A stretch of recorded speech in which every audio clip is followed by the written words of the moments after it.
अस्सलाम वालेकुम बेटा। बेटा ग्रुप टू के क्वेश्चंस जो हैं ये करने जा रहे हैं। तो पहले क्वेश्चन जो है हम ट्रेंड्स के कर लेते हैं और उसके बाद जो है सेकंड वीडियो में इंशाल्लाह हम करेंगे थर्मल स्टेबिलिटी के बाकी रिमेनिंग क्वेश्चंस। तो ट्रेंड्स एंड प्रॉपर्टीज़ के क्वेश्चन में से number one question, which ion has a most polarising power या most polarising which ion is. तो जिसकी चार्ज डेंसिटी ज़्यादा होगी तो उसके फाइंड करने के लिए ये आपके पास होता है। तो चार्ज जितना ज़्यादा हो मास कितना कम हो, वैसे नॉर्मली एलुमिनियम की ही चार्ज डेंसिटी सबसे ज़्यादा होती है। तो अगर कभी आ जाए कॉम्पिटिशन में तो एलुमिनियम आंसर निकल आता है। ठीक। सेकंड जो है कह रहा है कि which element likely to have electronegativity similar to that of aluminium. तो आपको बताया था कि एलुमिनियम के साथ जो कि ग्रुप थ्री का है एलुमिनियम, इसके साथ डायगोनल होता है कौन, यहाँ से बेरिलियम। तो ये भी आसान था, सिंपल था। Next question, which is true for calcium and corresponding compound with corresponding compound of magnesium. तो मैग्नीशियम और कैल्शियम के लिए जो है बात जो है कौन सी सही है, which is true for calcium compare to calcium है स्मॉलर एटॉमिक रेडियस। तो कैल्शियम का रेडियस जो है अगर मैग्नीशियम के साथ कंपेयर करें तो मैग्नीशियम ऊपर होता है और कैल्शियम नीचे होता है। तो कैल्शियम के साथ कंपेयर करवा रहा है तो कैल्शियम का स्मॉलर तो नहीं हुआ, कैल्शियम का तो लार्जर हो जाएगा, ये कट जाएगा। Calcium oxide react less vigorously with water. तो नीचे वाले जो ऑक्साइड्स होते हैं ना इनके, तो हमने बताया था सॉल्युबिलिटी ऑफ ऑक्साइड्स जो होती है वो नीचे वालों की ज़रा ज़्यादा होती है। तो इनकी सॉल्युबिलिटी ज़रा ज़्यादा होती है। तो लेस विगरस मैग्नीशियम से कंपेयर करवा रहा है, नहीं इसका तो मोर विगरस हो जाएगा, ये बात भी गलत है। Calcium react more vigorously with water. अच्छा, अगली बात जो है साइज़ जो है, जैसे इनको असल में इनकी रिएक्टिविटी क्या, they need to lose electron. तो इनका इलेक्ट्रॉन जो है लूज़ करना कैल्शियम के नीचे कैल्शियम के लिए ज़्यादा आसान हो जाएगा। Down the group reactivity increases, so calcium react more vigorously, जबकि मैग्नीशियम जो है वो बहुत स्लो रिएक्शन करता है। तो C is the answer. The sum of first I E of calcium is greater. तो नीचे वालों की रिएक्टिव जो आयोनाइजेशन जी है डाउन द ग्रुप वो भी डिक्रीज़ कर रही होती है। तो इसने इंक्रीज़ का बोला, ग्रेटर बोला, तो ये बात भी गलत हो जाएगी। Next question, question number four. Question number four में कह रहा है कि बेसिक जो बोन होती है, बोन में जो मिनरल होता है that is this one, calcium hydroxide में कैल्शियम फॉस्फेट का मिक्सचर होता है। In older people the calcium ion में बी लॉस्ट। जो आपको बात बताई थी कि कैल्शियम जो है ग्रेजुअली टाइम के साथ साथ जो है लूज़ होकर निकल जाता है, जिसकी वजह से बोन की स्ट्रेंथ जो है वो कम हो जाती है। तो वीकनिंग ऑफ बोन अक्कर होती है। उसमें हम कैल्शियम का सप्लीमेंट देते हैं, बल्कि कैल्शियम के सप्लीमेंट में होता क्या है, स्टोनशियम ऐड करवाते हैं। क्योंकि आपके पास जो है मैग्नीशियम है, उसके बाद कैल्शियम है, उसके बाद स्टोनशियम है, इसका साइज़ जो भी होगा इसका साइज़ थोड़ा सा बड़ा होगा। तो जिस बोन से कैल्शियम निकल गया है तो वहाँ पर अगर कैल्शियम ही दोबारा देंगे, कैल्शियम आयन वापस उसमें देंगे तो वो तो वहाँ पे लूज़ ही रहेगा, दोबारा निकल जाएगा। तो उससे थोड़ा सा बड़ा आयन जो है उसमें, ताकि वो जो गैप जो है उसमें सही तरीके से फिट हो जाए। तो यही बात वो समझा रहा है कि such case strontium salt administered to strengthen the bone, the strontium ion replace the calcium ion. तो ये स्टेटमेंट कौन सी ठीक है इसके लिए। Strontium ion has nearly same size than calcium as compare to calcium, so easily replace them. तो ये वाली बात जो है वैसे तो सही नहीं है, लेकिन यहाँ पर जो आपको पर्पस बताया इसका, तो कैल्शियम और मैग्नीशियम का साइज़ ऑलमोस्ट सेम होता है, इसलिए वहाँ जाके फिट हो जाएगा। Strontium hydroxide is less soluble than calcium hydroxide. तो आपके पास यहाँ पर मैग्नीशियम, कैल्शियम, स्टोनशियम, तो नीचे वाले ज़्यादा सॉल्युबल होते हैं। तो इसने कहा कि strontium hydroxide is less soluble, ये वाली बात बोली है। तो इसका मतलब ये वाली बात गलत हो जाएगी, यहाँ से लेस नहीं होता, मोर सॉल्युबल होता है। There is ionic, ionic bond होगा इसमें, जी बिल्कुल होगा। कैल्शियम के ऊपर प्लस चार्ज है, इसके ऊपर माइनस चार्ज है, आयनिक होगा। कोवलेंट होगा, जी बिल्कुल कोवलेंट बॉन्डिंग भी होगी। ओ और एच के दरमियान, सिमिलरली फास्फोरस एंड ऑक्सीजन के दरमियान कोवलेंट बॉन्डिंग होगी। ठीक है, ये वाली बॉन्डिंग, ये वाली बॉन्डिंग। और कह रहा है मेटालिक बॉन्ड, मेटालिक बॉन्ड अगर होगा तो मेटालिक बॉन्ड तो मेटल्स में होता है ना, नंबर वन। यहाँ पे मेटल तो है ही नहीं, ये तो कैल्शियम आयन्स हैं, तो आयनिक कंपाउंड है। तो मेटल अगर होगा इसका मतलब कि Fe हो गया, सोडियम हो गया, इनमें होती है मेटालिक बॉन्डिंग। ठीक है, एलॉय वगैरह में। तो मेटालिक बॉन्ड किसी कंपाउंड में नहीं होता, एलिमेंट में ही होगा। तो दोनों बातें गलत हो गई। तो वन ओनली, मतलब D is the correct answer. Next question, electronic confirmation of outer shell radium is S2. Which statement about radium within group is correct? Element will decompose water liberating hydrogen. तो ये तो group to वाले सारे ही कर रहे थे। तो आपके पास ग्रुप टू का कोई भी मेटल उठाते हैं तो पानी को डिस्प्लेस कर देता है, तोड़ देता है, और आपके पास क्योंकि being more reactive than water, sorry hydrogen, तो ये मेटल्स जो हैं ये हाइड्रोजन को डिस्प्लेस कर देंगे। तो ये करेगा, बिल्कुल करेगा। आपके पास MOH बन जाएगा एंड हाइड्रोजन निकल जाएगी। तो ये वाली बात सही है इसकी। Element will show oxidation +2, group 2 वालों की +2 ही होती है oxidation state. Radium has first IE, radium has highest first IE, first ionisation energy. तो रेडियम की फर्स्ट IE हाईएस्ट, तो ये वाली बात जो है थोड़ी सी अजीब सी। इसको देखें अगर हम, कहाँ पे पूछ रहा है, इन इट्स ग्रुप, अपने ग्रुप में ऊपर वाले जो हैं छोटे हैं, नीचे वाले जो है बड़े हैं, रेडियम नीचे आएगा तो इसकी IE तो कम होगी, हाईएस्ट तो नहीं होती, लो होगी। IE नीचे की तरफ जो है वो डिक्रीज करती है, तो दिस इज़ रॉन्ग। तो 1 और 2 मतलब B is the correct answer. The next question, ये मिक्सचर है दो कंपाउंड कार्बोनेट्स की। When strongly heated the product is called calcined, use to some furnaces में लाइनिंग के लिए यूज़ करते हैं, प्रोडक्शन ऑफ मेटल्स। अच्छा जी, what is the purpose of this? तो पहली बात जो है, डोलोमाइट को अगर हीट कर देंगे तो कैल्सिनाइट बनेगा, तो calcined dolomite, the product is called calcined dolomite. चले उतारें इसको नीचे। तो जब ये कैल्शियम कार्बोनेट डिकम्पोज हो जाएगा तो कैल्शियम ऑक्साइड, और जब ये इसकी बात करेंगे तो मैग्नीशियम ऑक्साइड, ये आपके पास दोनों बच जाएंगे। तो इसका पर्पस क्या है, वाई इसको इसको क्यों यूज़ करते हैं? क्योंकि रिफ्रैक्टिव मटेरियल है, मेल्टिंग पॉइंट बहुत ज़्यादा होता है। नंबर 1, मेल्टिंग पॉइंट ज़्यादा होने की वजह से आपको पता है ना मैग्नीशियम ऑक्साइड का यूज़ होता है लाइनिंग ऑफ फर्नेसेस के लिए। एक तो मेल्टिंग पॉइंट ज़्यादा, और दूसरा होता है insulator of heat, bad conductor of heat, तो हीट बाहर नहीं जाती, तो इसलिए भी इसको यूज़ किया जाता है। दो पर्पस थे। डन। Absorb acidic impurity. अब ये वाली बात तो हमें नहीं पता कि एसिडिक इम्प्योरिटी को हमने नहीं कहीं पे, तो ये बात अगर आप लोगों को यहाँ पे इस कॉन्टेक्स्ट में अगर बात बनाते हैं तो आप ये देखें कि ये मेटल ऑक्साइड्स हैं जो कि बेसिक होंगे, और उस जिस फर्नेस में आपने रखा हुआ है वहाँ से, तो इसके अंदर आपने इसकी लेयर लगाई हुई है, और ये मैग्नीशियम ऑक्साइड है। तो अब जो है अगर यहाँ से कोई एसिडिक गैस निकलती है, SO2 या फिर CO2 वगैरह, तो ये एसिडिक ऑक्साइड्स जो होते हैं उसके साथ रिएक्शन कर सकता है, उसको एब्जॉर्ब कर सकता है, वो गैसेज जाके यहाँ पर मिल जाएंगी, मैग्नीशियम सल्फाइड का, मैग्नीशियम कार्बोनेट वगैरह बन जाएगा, तो इट कैन एब्जॉर्ब। तो ये वाली बात यहाँ पर इस कॉन्टेक्स्ट में सही करनी पड़ेगी, क्योंकि इसको उसने पर्पज़ का बताया था, इसको यूज़ किया जाता है to furnace in the furnaces production of metals. और तीसरी बात, it will reduce metallic oxide to metal, तो ये बात गलत है, ये काम तो इसका नहीं है। ये तो स्मेल्टिंग में कोई रिड्यूसिंग एजेंट काम कर सकता है। तो आपके पास मैग्नीशियम ऑक्साइड जो है किसी मेटल को कैसे रिड्यूस कर सकता है? मेटल ऑक्साइड लिख दिया मैंने, ऐसा कैसे हो सकता है कि ये, हाँ अगर मेटल होता तो समझ आती, तो ये तो मेटल ऑक्साइड्स हैं, तो इसलिए गलत हो गया। हमारे पास जिनकी बात हो रही है they are actually metal oxides, तो ये किसी को रिड्यूस नहीं कर सकते। रिड्यूस करने के लिए खुद इनको ऑक्सीडाइज होना होगा, ये ऑक्सीडाइज हो नहीं सकते। तो थर्ड गलत होगी, इसका मतलब कि B is the correct answer. Next question जो है, this much grams of group 2 metal X react with excess of chlorine to form this compound. This, ये मास जो दिया आपको कंपाउंड का दिया हुआ है, तो फार्मूला भी दिया हुआ है, तो इट्स अ क्वाइट सिंपल ना। बस पहचानना क्या था, पहचानना ये था कि इसका मास हो गया 2.92, और उसका मास जो है आपको माइनस करना था उसमें से, क्योंकि ये जो पूरा है ना, ये दोनों को मिला के MCl2 का मास दिया हुआ है, तो इसमें से अगर माइनस कर देते हैं तो हमारे पास आंसर आ जाएगा 5.287 माइनस 2.92, तो ये आ रहा है 2.367।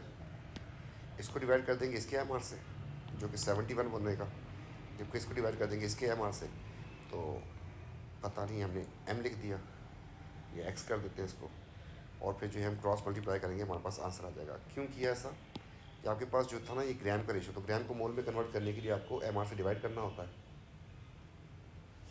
तो इससे आपके पास इसका जो MR है वो आ जाएगा, जो अननोन था, तो इसको डिवाइड कर देंगे 71 से, इसका आंसर आ रहा है हमारे पास 0.0033, जबकि यहाँ पर हमारे पास आ जाएगा M, यहाँ आ जाएगा एंड 2.92, तो 2.92 डिवाइड बाय आंसर, ये आ रहा है M 87.58, जो कि अप्रॉक्सीमेटली 88 बनता है। जाके चेक करेंगे इनमें से कौन सा है, तो स्टोनशिप इज आंसर, 88 MR उसका होता है। The next question, which property of element 2 group 2 element beryllium to beryllium decrease with increasing atomic number. तो जैसे जैसे एटॉमिक नंबर बढ़ेगा, मतलब बेरिलियम से लेके नीचे तरफ स्ट्रॉन्शियम बैरियम तक नीचे की तरफ, रिएक्टेड विद वाटर बढ़ती है, इंक्रीज बोला था, अच्छा सॉरी डिक्रीज बोला उसने, विच प्रॉपर्टी विल डिक्रीज, ये तो इंक्रीज करती है। सेकंड IE इलेक्ट्रॉन निकालना आसान हो जाता है, कम होती है, डिक्रीज करती है।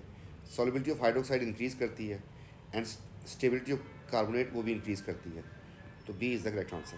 ठीक है, तो आप फ्रेंड्स को देख लेंगे, अगर कोई इसमें मसला हो तो आप उसको रिवाइज करें, उसके शॉर्ट नोट्स बनाएं, ताकि आपको पहले जो है करने से पहले जो है ना बातों का ख्याल हो, पता हो। Steam is passed over magnesium oxide to form a compound X and hydrogen.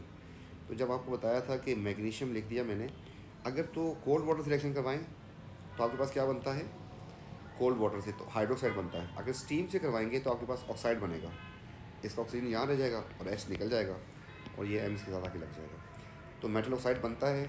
इसका मतलब ये मैग्नीशियम ऑक्साइड है। इसके बारे में कौन सी बात सही नहीं है। तो मैग्नीशियम का जो MR होता है दैट इज़ 24.3 एंड ऑक्सीजन होता है 16.0, तो ये बन जाएगा 40.3। ये बात तो ठीक है, ये बेसिक होता है, ठीक है। इट्स अ वाइट सॉलिड, बिल्कुल ठीक है। It is very soluble, no, magnesium oxide partially soluble होता है, ये बात गलत है। तो D is the correct answer. Question number 10, aluminium से इलेक्ट्रोनेगेटिविटी किसकी सिमिलर होगी, जो इसके साथ डायगोनल था। तो एल्यूमिनियम के साथ ग्रुप 3 एंड ग्रुप 2 में एल्यूमिनियम के साथ डायगोनल होता है बेरिलियम, उसकी इलेक्ट्रोनेगेटिविटी सेम होती है, तो beryllium is answer. Next question, the oxides barium calcium magnesium produce alkaline solution, which oxide produce saturated solution with highest pH। यहाँ पर छोटा सा ट्रिक किया उसने कि हाईएस्ट pH का मतलब हो गया मोस्ट बेसिक, मोर एल्कलाइन। तो आपको पता है नीचे इनकी जो है क्या कहते हैं, सॉल्युबिलिटी इंक्रीज़ करती है, और क्योंकि इलेक्ट्रोस्टैटिक फोर्स वीक हो जाएगी, और जो है जितना ज़्यादा सॉल्युबल होगा उतना ज़्यादा स्ट्रॉन्ग होगा। तो आपके पास सीक्वेंस पे देखें तो मैग्नीशियम ऑक्साइड ऊपर है, उसके नीचे कैल्शियम ऑक्साइड होगा, फिर स्ट्रोंशियम ऑक्साइड है, और फिर बैरियम ऑक्साइड है। तो barium oxide should be the answer, इसकी pH सबसे ज़्यादा होगी।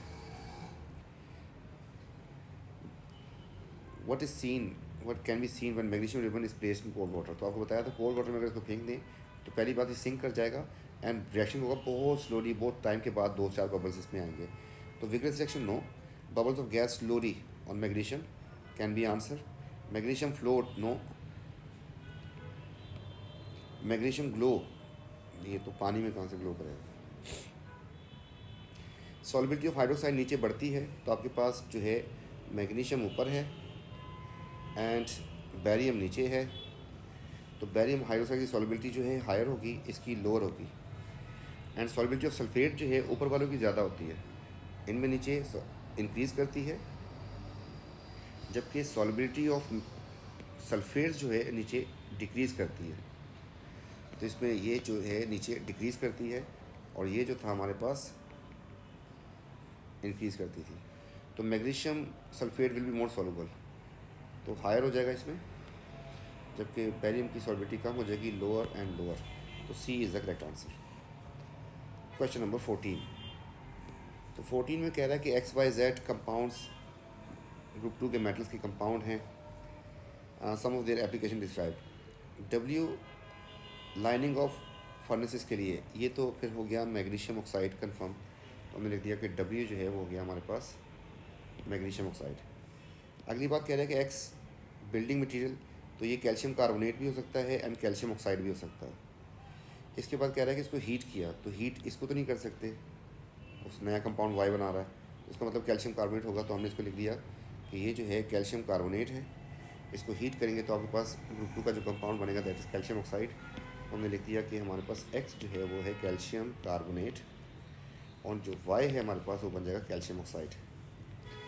अच्छा, Y is hydrated to form Z. अगर दुनिया की किसी भी मेटल ऑक्साइड को पानी में ऐड कर देंगे तो मेटल हाइड्रोक्साइड बन जाएगा। तो जो जेड है इसका मतलब कि इसका हाइड्रोक्साइड होगा, कैल्शियम हाइड्रोक्साइड बन जाएगा पानी में जब उसको ऐड कर देंगे इसको। तो अब कौन सी बात ठीक है? More acid can be neutralise by 1 gram of W than 1 gram of this. Acid को भी पकड़ लें आप, तो मैंने H2SO4 दो दफ़ा ले लिया। इन दोनों के साथ रिएक्शन करवाते हैं। कौन कौन है इसमें से? W आपके पास है MgO, एंड दूसरा जो है X जो है हमारे पास वो है कैल्शियम कार्बोनेट।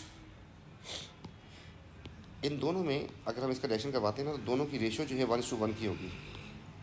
तो 1:1 की होगी।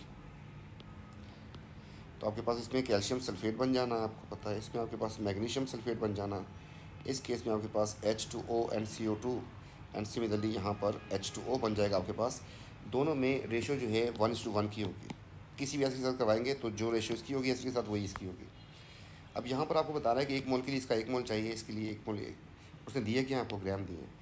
अब याद रखिएगा कि जिसकी MR कम होता है उसके मोल ज़्यादा हो जाते हैं। तो हमारे पास इसका जो मास दिया था उसने वो दिया था 1, लेकिन इसका MR कितना है? 100। इसके मोल ऐसे आ जाएंगे। जबकि दूसरा वाला जो है ये कौन था हमारे पास? चलिए लगा लेते हैं उसको भी। इसमें आपके पास बनता है इसका 1/, ये बन जाएगा 16 + 24 और तो बन जाएगा 40। तो जिसका डिनोमिनेटर जो है वो छोटा होगा उसके मोल ज़्यादा हो जाएंगे। जिसके मोल ज़्यादा बन रहे हैं जबकि इसके मोल्स कम बन रहे हैं। तो जिसके मोल ज़्यादा होंगे तो वो ज़्यादा एसिड को न्यूट्रलाइज कर सकता है। तो इस मोल इसके ज़्यादा बन रहे हैं आपके पास, ये ज़्यादा को न्यूट्रलाइज कर सकता है। इसको उसने इसके टर्म क्या कौन सा यूज़ किया उसने? MgO को बोला है W। तो W जो है मोर एसिड को न्यूट्रलाइज करेगा। यस, उसके क्योंकि मोल ज़्यादा होंगे तो वो ज़्यादा एसिड को न्यूट्रलाइज करेगा। जबकि उसके मोल्स कम बनते हैं 1 ग्राम के, ये कम को न्यूट्रलाइज करेगा। तो ये बात सही हो गई। और ये याद रखिएगा नेक्स्ट टाइम के लिए कि जिसका MR ज़्यादा होगा वो कम न्यूट्रलाइज कर सकता है, जिसका MR कम होगा वो ज़्यादा को न्यूट्रलाइज कर सकता है। तो किसी भी कॉन्टेक्स्ट में ये बात आ जाए। नेक्स्ट क्वेश्चन जो है और next statement, metallic element W react with water more quickly. तो W का मेटालिक एलिमेंट कौन है? मैग्नीशियम। देन वाई आपके पास कैल्शियम। बोले मैग्नीशियम जो है ज़्यादा विगलस रिएक्शन करेगा या क्विक रिएक्शन करेगा। नो, मैग्नीशियम ऊपर होता है, कैल्शियम नीचे होता है, तो इसका रिएक्शन जो है स्लो होगा। तो ये बात गलत है। Adding Z to soil decrease the pH of soil. Z क्या चीज़ है आपके पास? Calcium hydroxide. इसको ऐड करने से इसका पर्पस क्या था? इसका पर्पस था to reduce acidity of soil. अगर इसको सॉइल में डालेंगे तो सॉइल की pH एसिडिक से न्यूट्रल की तरफ जाएगी, इंक्रीज करेगी, डिक्रीज नहीं करेगी। ठीक है, एसिडिटी डिक्रीज कर जाएगी लेकिन pH जो है वो इंक्रीज करेगी। तो ये बात भी गलत है। 1 ओनली, मतलब D is the correct answer. Next question जो है फिर सेम है, सब कुछ सेम है इसमें। अगर गौर से देखा आपने पढ़ लिया इसको, तो ये जो है आपके पास अगेन W जो है मैग्नीशियम ऑक्साइड है। X जो है वो आपके पास अगेन वही स्टेटमेंट लिखी है तो कैल्शियम कार्बोनेट हो गया। Y ये था X आपका, जो Y है आपके पास वो कैल्शियम ऑक्साइड हो गया। और सिमिलरली जो Z है वो कैल्शियम हाइड्रोक्साइड हो गया। अब इनके बारे में दोबारा सिर्फ ये चीज़ चेंज कर दी है इसने statements. Adding W to water less effect on pH than Y। तो मैग्नीशियम ऑक्साइड जो है और कैल्शियम ऑक्साइड से pH पे, तो it is more soluble, more basic, जबकि ये लेस सॉल्युबल होता। तो इससे pH पे ज़्यादा फर्क पड़ेगा। Adding W to water has less effect. True, magnesium oxide से इतना फ़र्क नहीं पड़ेगा जितना कैल्शियम से पड़ेगा। मैग्नीशियम ऑक्साइड जो है pH को 7 से उठा के कर देगा 8 या 9 तक, जबकि कैल्शियम ऑक्साइड को अगर ऐड करेंगे तो आपके पास 7 से इसको उठा के 11 तक कर सकता है। ज़्यादा सॉल्युबिलिटी इसकी और ज़्यादा स्ट्रॉन्ग बेस है, तो इसका इम्पैक्ट कम होगा। ये बात सही हो गई। Adding Z to soil increase the pH of soil. Yes, pH soil की जो इंक्रीज़ कर जाएगी। आपके पास जो सॉइल थी उसकी pH एसिडिक थी, मतलब होगी 2 होगी और 3 होगी।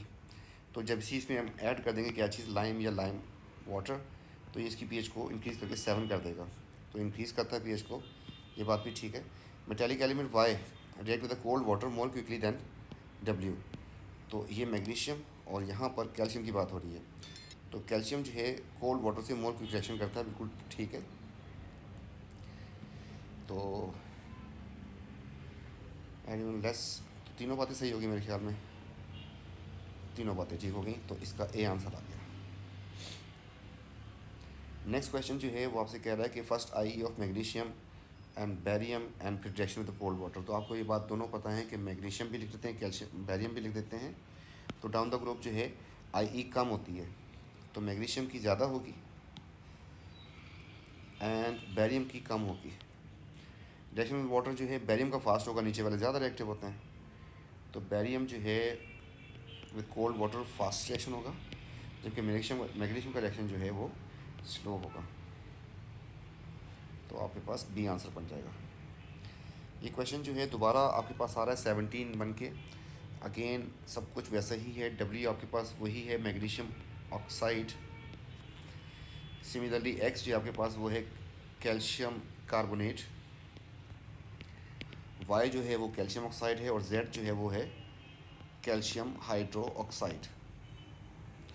मोर acid can be neutralise by X than W.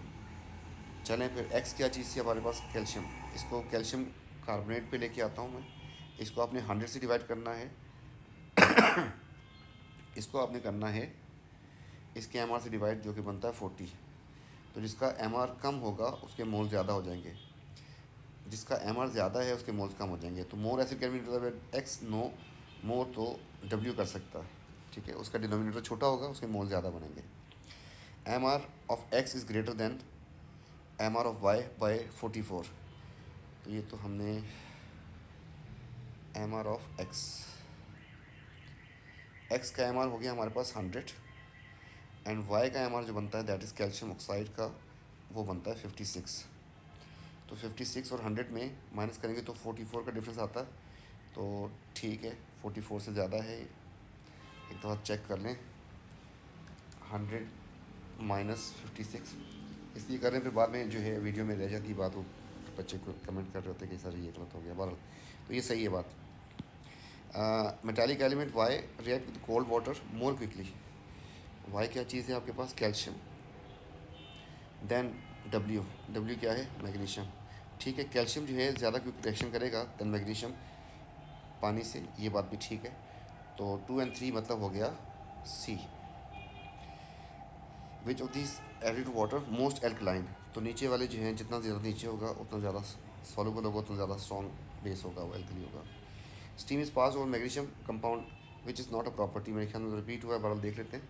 तो आपके पास मैग्नीशियम ऑक्साइड बनना है, हाई मेल्टिंग पॉइंट हाँ होता है, बेसिक हाँ होता है, वाइट सॉलिड हाँ होता है, वेरी सॉल्युबल नहीं होता, इट इज़ लेस सॉल्युबल।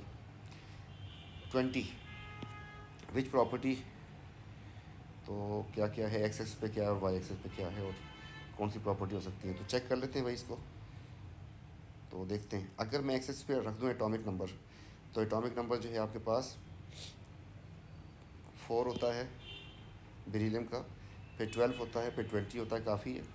और यहाँ पे मास नंबर रख दूँ तो मास नंबर जो है इसका 9 होता है, अगले वाले का हो जाता है आपके पास मास नंबर 24, उसका हो जाता है 40।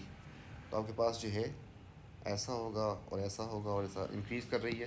तो ये बात तो सही लग रही है मुझे, ठीक है, इंक्रीज़ में आ रहा है, ये can be answer. Atomic number melting point, तो मेल्टिंग पॉइंट का नीचे की तरफ कम होता है, तो वैसे भी देख लेते हैं इसको। तो आपके पास जो है beryllium, magnesium, calcium, strontium and barium. तो जैसे जैसे इनका एटॉमिक नंबर तो बढ़ रहा है नीचे की तरफ, और इनका मास नंबर भी बढ़ रहा है।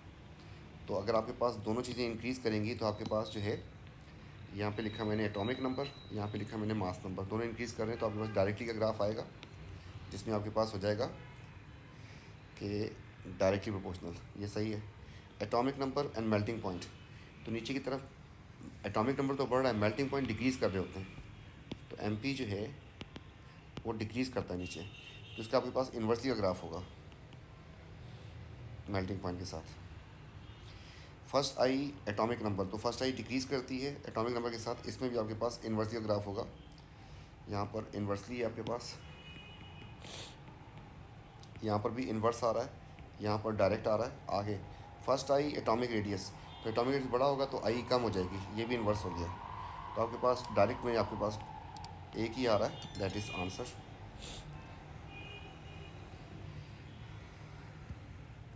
नेक्स्ट क्वेश्चन जो है आपके पास ये रहा, और इसमें क्या कह रहा है कि कौन सी प्रॉपर्टी ये हो सकती है जो डिक्रीज़ कर रही है। तो डिक्रीज़ आपको पता है कि आयनिक रेडियस तो इंक्रीज़ करता है, आई ई डिक्रीज़ करती है, ये can be answer.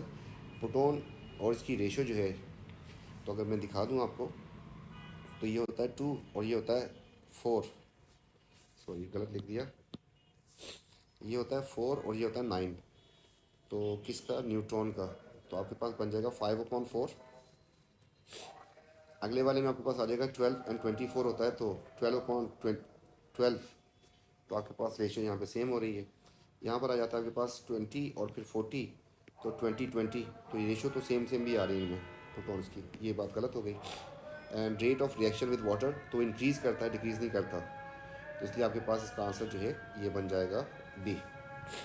Next part जो है, नेक्स्ट क्वेश्चन जो है वो कह रहा है कि calcium and barium separately added to water, cold water, few drops of litmus solution. तो आपके पास यहाँ पर और यहाँ पर, तो आपने इसमें एक में ऐड कर दिया कैल्शियम को, एक में आपने ऐड कर दिया बैरियम को, तो this is a calcium, this is barium. Barium वाले में रिएक्शन फास्ट होगा, जबकि इस वाले में स्लो होगा ज़रा। दूसरी बात, इसकी पीएच जो है वो मोर एल्कलाइन होगी, मोर एल्कलाइन, क्योंकि नीचे की तरफ सॉलिबिलिटी जो है बैरियम हाइड्रोक्साइड की इंक्रीज़ कर रही होती है, जबकि इस वाले में कैल्शियम हाइड्रोक्साइड में पीएच जो है वो लेस एल्कलाइन होगी। तो अब वो कह रहा है कि which observation can be made only in calcium but not in barium, calcium के साथ हो और उसके साथ ना हो। White suspension appear in the water, तो वाइट सस्पेंशन जो है अपेयर इन द वाटर जो है, तो क्योंकि ये लेस सॉल्युबल है, लेस सॉल्युबल, तो इसमें कुछ पार्ट डिजॉल्व होगा कुछ नहीं होगा, तो ये वाली बात कैल्शियम के लिए ठीक हो सकती है और उसके लिए बैरियम के लिए नहीं है। सोल्यूशन टर्न ब्लू, तो आपके पास दोनों में बेसिक हो रहा है, तो ब्लू इसमें भी हो जाएगा और ब्लू इसमें भी हो जाएगा, ये बात नहीं हो सकता। गैस इज इवॉल्व, जब मेटल रिएक्शन करती है कोल्ड वाटर से हाइड्रोजन गैस बनती है, तो दोनों में इवॉल्व होगी, हाइड्रोजन गैस यहाँ से भी निकलेगी, हाइड्रोजन गैस यहाँ से भी निकलेगी, तो ये वाली बात भी गलत होगी, तो वन ओनली डी। तो इसके बाद जो है फिर हम मिलते हैं इंशाल्लाह नेक्स्ट वीडियो में, नेक्स्ट क्वेश्चन के साथ, बाकी जो इसके हमारे पास है। तो थैंक यू, टेक केयर, अल्लाह हाफिज़।